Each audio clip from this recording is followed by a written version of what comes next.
বড় কথা বলে, এত বড় সাহস, দুঃশাসন চলে আসুন। আমরা তো চাই তিনি বাংলাদেশে আসুক, তার বিচার হবে।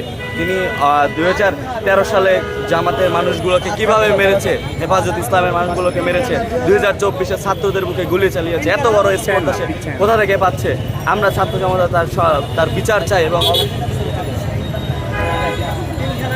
এতে আপনার এই যে সজীবদের জয় বলেছে যে তার মাকে আবার ফিরিয়ে আনবে, জি, আমাদের মাননীয় প্রধানমন্ত্রী, সাবেক প্রধানমন্ত্রী ছিল, তার ছেলে বলেছে। আসলে আমি জানি না, তার ট্যাটু দেখে আমার মনে হয়েছে কোনো পশ্চিমা সংস্কৃতির এক দুঃসন্তান, পশ্চিমা সংস্কৃতির এক দুঃসন্তান। কি বলবো, ছাত্র মানুষ, মুখে অন্য ভাষা আনতে চাই না।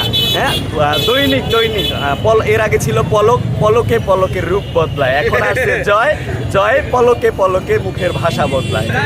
ঠিক আছে, তো এটা নিয়ে বাংলার ছাত্র জনতা এটা নিয়ে ভাবার এখন সময় না। এখন আমাদের ছাত্র সমাজের সময় এসেছে